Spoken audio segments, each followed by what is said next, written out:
ప్రియ శ్రోతలు, ఈరోజు మన పాఠం 1 కొరింథీ పత్రిక 14వ అధ్యాయం. సావధానంగా వినండి. ఈ అధ్యాయం అంతా ఆత్మవరాల సద్వినియోగాన్ని గురించి మనకెన్నో హెచ్చరికలు చెప్తోంది. 12వ అధ్యాయంలో కృపావరములు పేర్కొనబడ్డాయి. వైవిధ్యంలో ఏకత్వాన్ని నిర్వహించడానికే ఈ ఆత్మవరాలు కృపావరములుగా ఇవ్వబడ్డాయి. శరీరంలో ఎన్నో అవయవాలున్నాయి. ప్రతి అవయవము సరిగా పనిచేయాలి. ప్రతి సంఘ బిడ్డకు ఏదో ఒక వరముంటుంది. ఈ వరాలన్నీ సంఘ క్షేమాభివృద్ధికి సద్వినియోగమవ్వాలి. 1 కొరింథీ 14వ అధ్యాయం 1 నుండి 19వ వచనం వరకు.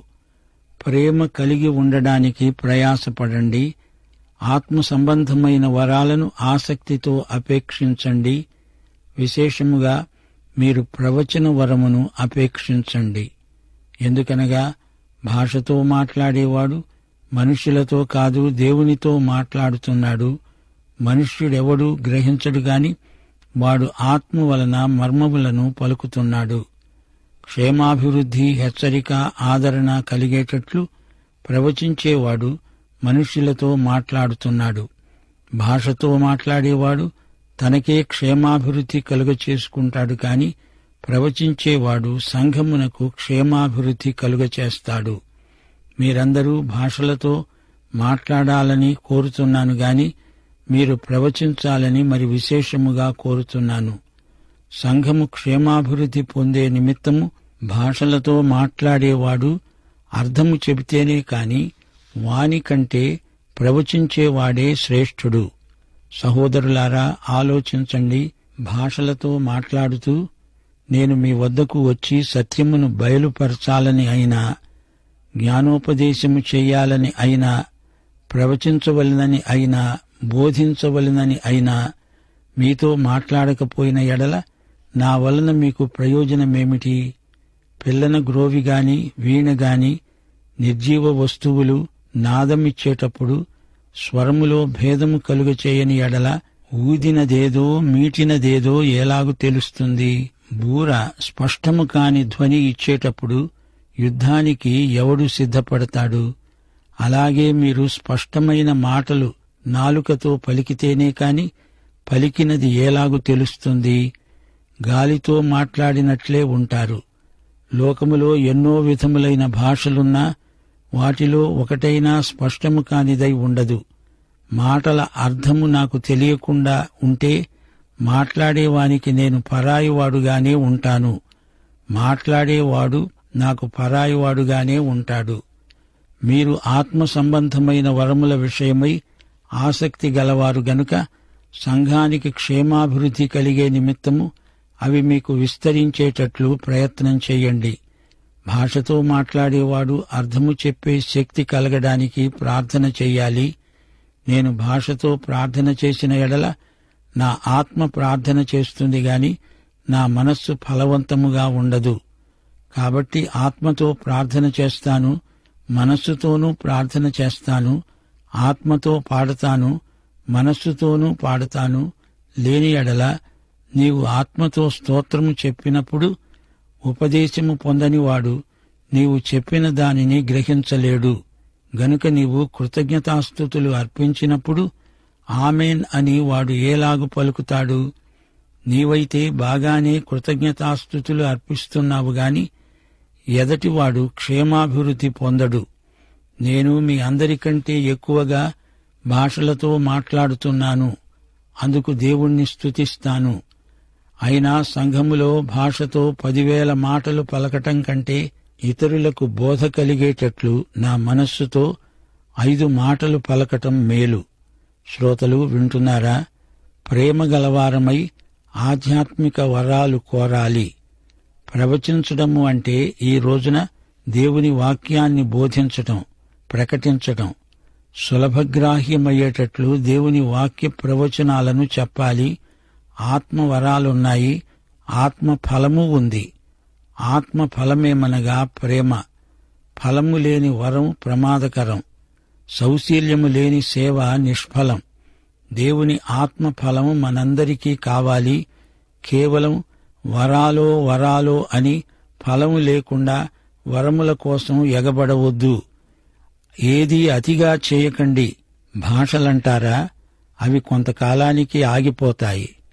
వరాలలో మొట్టమొదట ఆగిపోయేది భాషలే. ఈ అధ్యాయంలోని మాటలు అప్పుడు కొరింథు వారికి బాగా అర్థమయ్యాయి. కాని ఈ రోజున విపరీతమైన అర్థాలు తీస్తున్నారు. బైబిలు పండితులు ఏమేమో వ్యాఖ్యానాలు చేస్తున్నారు. పౌలు భాషలతో మాట్లాడాడు గాని అతిగా దాన్ని ప్రయోగించలేదు. యేసు ప్రభువు భాషల్లో మాట్లాడినట్లు రాయబడలేదు. పెంతెకొస్తునాడు అపొస్తలులు భాషలు మాట్లాడారు, పౌలు మాట్లాడాడు. ప్రతి ఒక్కరికి వారి స్వంత భాషలో వాక్యం వినబడడం దేవుని చిత్తం. కొరింథీయులారా, భాషలు మాట్లాడాలి అని ఆశిస్తారా? పదండి, ప్రజాభాషల్లో సువార్తను ప్రకటించండి. అంతేకాని దీన్నొక కొత్త ధర్మశాస్త్రీయ సిద్ధాంతంగా చేసి వాదోపవాదాలు పెట్టుకోకండి అంటున్నాడు అపొస్తలుడైన పౌలు. ప్రేమ కలిగి సత్యాన్ని ప్రకటించండి. ప్రవచించటం లాంటి శ్రేష్టమైన వరాలను కోరండి.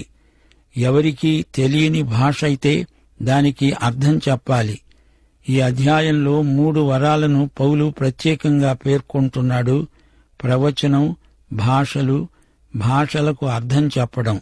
మార్కు సువార్త 16వ అధ్యాయం 17వ వచనం, అపొస్తలుల కార్యములు 2వ అధ్యాయం 3 నుండి 4వ వచనం వరకు, అలాగే 11వ వచనం.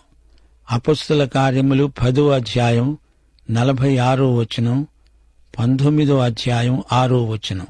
ఈ వాక్య భాగాలలో భాషల వరం ప్రస్తావించబడింది. పెంతెకొస్తునాడు కొర్నేలి ఇంటిలో, ఆ తరువాత సువార్త అన్య ప్రాంతాలకు వెళ్లిపోయే సందర్భంలో, ఎఫెసులో, ఈ 3 సందర్భాలలో భాషల వరం ప్రయోగించబడింది. ప్రవచన వరం శ్రేష్టమైంది, దాన్ని అపేక్షించండి. భాషల వరం మీ స్వంత జీవితంలో క్షేమాభివృద్ధి నిజమే. సంఘక్షేమాభివృద్ధికి ప్రవచన వరం అవసరం. మాటలు తేటగా అందరూ గ్రహించాలి గదా. మాటలు వట్టి శబ్దమైతే ఎవరూ గ్రహించలేరు. సువార్త అందరూ అర్థం చేసుకోగలిగేటట్లు బోధించండి. ఈ వరాల ముఖ్యోద్దేశ్యం సంఘానికి క్షేమాభివృద్ధి. పాట పాడినా, ప్రార్థన చేసినా మనసుకు అతీతమైన ఆత్మ వివిధ సందర్భాలలో ఫలవంతంగా పనిచేయడం జరుగుతుంది. సంఘంలో మాట్లాడేటప్పుడు, బయట మాట్లాడేటప్పుడు వివిధమైన ఆధ్యాత్మిక మానసిక అనుభవాలు పౌలుకు కలిగాయి. 20వ వచనం నుండి, సహోదరులారా, మీరు బుద్ధి విషయమై పసిపిల్లలు కాక దుష్టత్వము విషయమై శిశువులుగా ఉండండి.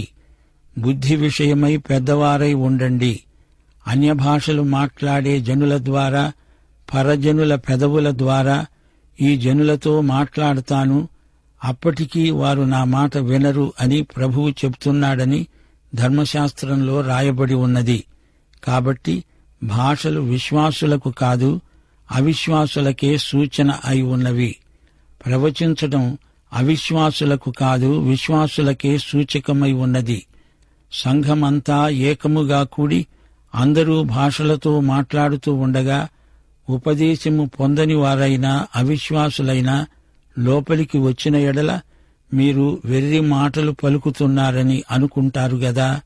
అయితే అందరూ ప్రవచిస్తూ ఉండగా అవిశ్వాసి అయినా ఉపదేశము పొందని వాడైనా లోపలికి వచ్చిన ఎడల అందరి బోధ వలన తాను పాపిని అని గ్రహించి అందరి వలన విమర్శించబడతాడు. అప్పుడతని హృదయ రహస్యములు బయలుపడతాయి. ఇందువలన దేవుడు నిజముగా మీలో ఉన్నాడని ప్రచురము చేస్తూ అతడు సాగిలపడి దేవునికి నమస్కారం చేస్తాడు.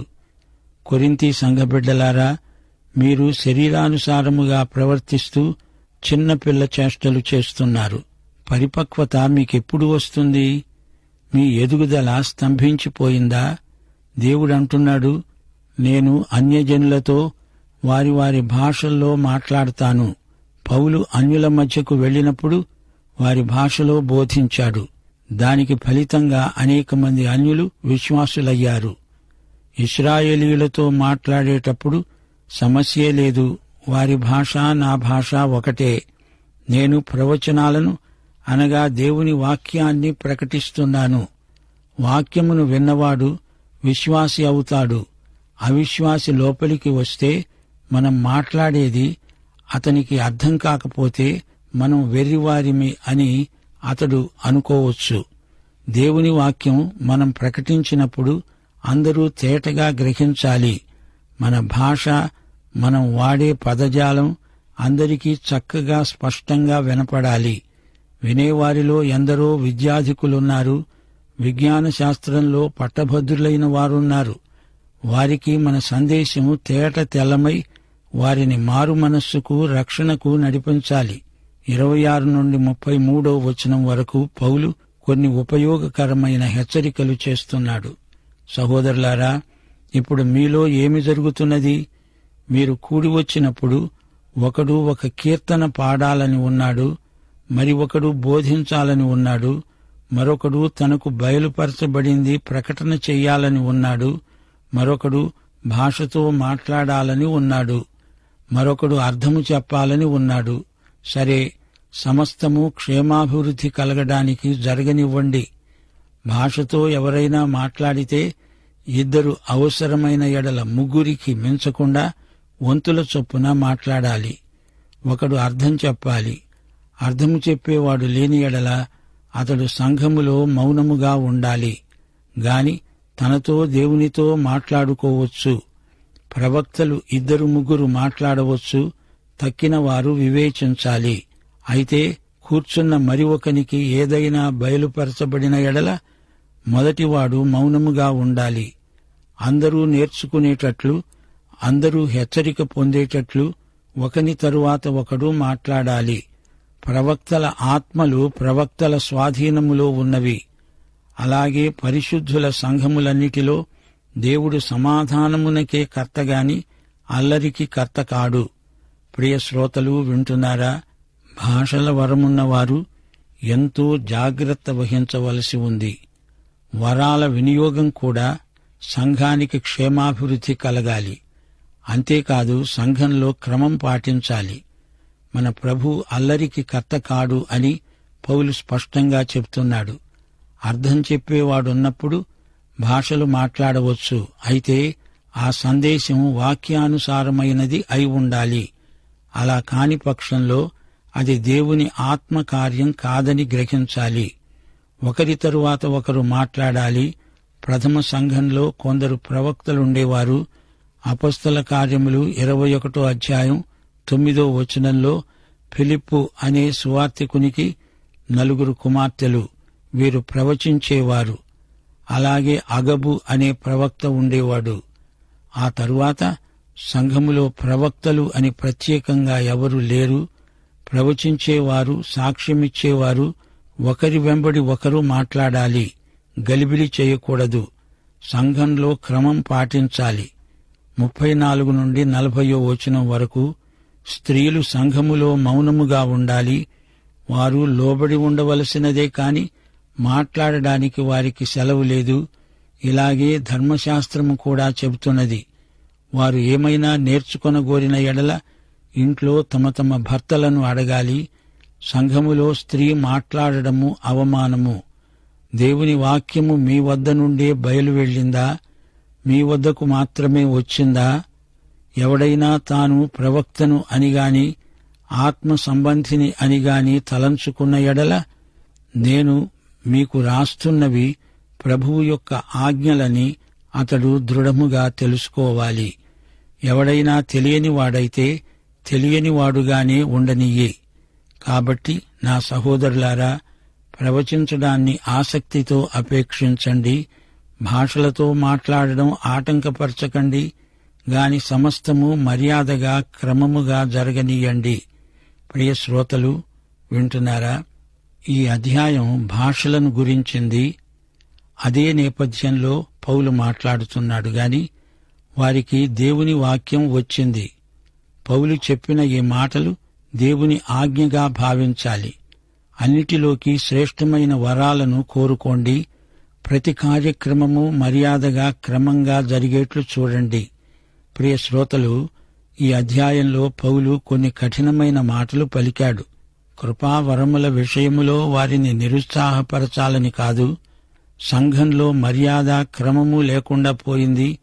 కొరింథు సంఘంలో ఎవరు ఎప్పుడు పడితే అప్పుడు మాట్లాడడం, ఒకేసారి 4-5 లేచి మాట్లాడడం, ఇదంతా బాగా లేదు అని పౌలు హితవు చెప్తున్నాడు. ఎవరికి ఏ వరమున్నా అది స్వార్థానికి కాదు, సంఘ క్షేమాభివృద్ధికి వినియోగమవ్వాలి. ఇదే పౌలు హితవు. వరమున్నది గదా అని సంఘ అధికారానికి ఎదురు తిరగకూడదు. ప్రభువు తనకిచ్చిన అధికారాన్ని బట్టి, ప్రత్యక్షాన్ని బట్టి పౌలు ఈ విధంగా ఆజ్ఞాపించాడు. కొరింథీ సంఘంలో నైతిక ప్రమాణాలు అడుగంటిపోతున్నాయి. కొరింథీ సంఘానికి ఇవ్వబడిన ఈ హెచ్చరికల్లో కొన్ని స్థానికమైనవి. వాటిని మా శ్రోతలు గమనించాలి. స్త్రీలు సంఘ వ్యవహారాలలో జోక్యం కలిగించుకోకూడదు అన్నాడు పౌలు. సంఘములో కృపావరములు గలవారు ఒకరితో ఒకరు పోటీ పడకూడదు. భాషల వరం కొందరికి ఉంటే, ప్రవచనముల వరం అనగా వాక్యం ప్రకటించే వరం అందరూ ప్రతి ఒక్కరూ అపేక్షించదగింది.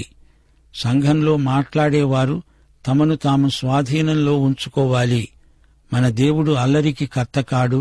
సమాధానకర్త అయిన దేవుణ్ణి ఆరాధించేటప్పుడు సమాధానం ఉండాలి, గలిబిలి కాదు. నాటి సంఘంలో వృత్తిరీత్యా బోధకులు లేరు. కృపావరములు గలవారు స్వేచ్ఛగా ఆరాధనలో కూడుకుంటారు, తమ వరాలను వాడతారు. ఆరాధన క్రమానికి యాంత్రికంగా లోబడాలని పౌలు ఉద్దేశ్యం కాదు. సమస్తము మర్యాదగా క్రమముగా జరగాలి అని పౌలు హితవు. ఆ రోజుల్లో ప్రతి సంఘబిడ్డ ఆరాధనలో తానేదైనా ఇవ్వాలని తహతహ చెందేవాడు. తమకున్న వరాలను వాడటంలో ఒకరితో ఒకరు పోటీ పడటంలో అంతా గలిబిలి అయిపోయింది. ఈ లోపాన్ని సవరించడానికే పౌలు ఈ అధ్యాయం రాశాడు. ప్రతి ఒక్కరికి వడ్డించాలని ఆశ, మరి తినేదెవరు? అదే ఆ సంఘంలో చెలరేగిన కలవరం. ఈ రోజున చాలా సంఘాలలో విశ్వాసులు తాము సంఘానికి ఏమిస్తున్నాము అని చూడరుగాని సంఘం మాకేమిచ్చింది అని అడుగుతుంటారు. అసలు గుడికి ఎందుకు వెళ్ళాలి? దేవుని బిడ్డలు ఎందుకు గుడిలో సమావేశమవుతారు? దేవుణ్ణి ఆరాధించటానికి గుడికి వెడతాము, ప్రార్థిస్తాము, పాటలు పాడుతాము, బోధిస్తాము, ఉపదేశిస్తాము. ఆరాధనలో దేవునికి మహిమ కలగాలి. దేవుని ప్రజలందరూ ఆశీర్వదించబడాలి. పాపులు మారుమనస్సు పొందాలి, తమ పాపాలు ఒప్పుకోవాలి. ఇవన్నీ సంఘారాధనలో క్రమంగా జరగాలంటే యేసు మన వ్యక్తిగత జీవితాలకు ప్రభువై ఉండాలి. మనం పరిశుద్ధాత్మకు పూర్తిగా వశమైపోవాలి, లోబడాలి. మన భక్తిని, మన వరాలను ప్రదర్శించటానికి కాదు. అలా వస్తే మనకు ఆశీర్వాదాలుండవు సరిగదా. ఇతరులకు కూడా ఆశీర్వాదాలు దొరకకుండా చేసిన వారమవుతాము. ఆరాధన అంతటిలో ప్రభువుకు మహిమ కలగాలి. ఈ 14వ అధ్యాయం అంతటిలో కీలక వచనం క్షేమాభివృద్ధి. క్షేమాభివృద్ధి అంటే కట్టడం, నిర్మించడం. ఆరాధనలో ప్రభువును మహిమపరుస్తాము. విశ్వాసుల జీవితాలకు ఎంతైనా క్షేమాభివృద్ధి కలగాలి. అంతేగాని విశ్వాసుల అతిశయం అందులో ఏమాత్రం ఉండదు. ఉన్నది అంటే అది కొరింథీయమవుతుంది. ఈ అధ్యాయం మొత్తంలో 2 ప్రాముఖ్యమైన ఆజ్ఞలు. 1 20వ వచనం, సహోదరులారా, మీరు బుద్ధి విషయమై పసిపిల్లలు కాక దుష్టత్వము విషయమై శిశువులుగా ఉండండి. 2 బుద్ధి విషయమై పెద్దవారుగా ఉండండి. ప్రియ శ్రోతలు, జ్ఞాపకముంచుకోండి, కృపావరములు చాలా ఉన్నవి. వాటిలో శ్రేష్టమైనది వాక్య ప్రకటన, సువార్త ప్రకటన. అలాగే భాషల వరం కూడా. అర్థం చెప్పేవారుంటే సంఘమునకు క్షేమాభివృద్ధి. పౌలు ఈ అధ్యాయంలో యెషయా గ్రంథం 28వ అధ్యాయం 11, 12 వచనాలను ఉటంకించాడు. నత్తివారి పెదవుల చేత అన్యభాషతో ఈ జనులతో మాట్లాడుతున్నాను. పాఠం ముగింపులో మా శ్రోతలకు ఒక ప్రశ్న: యేసు ప్రభువు నీ రక్షకుడా?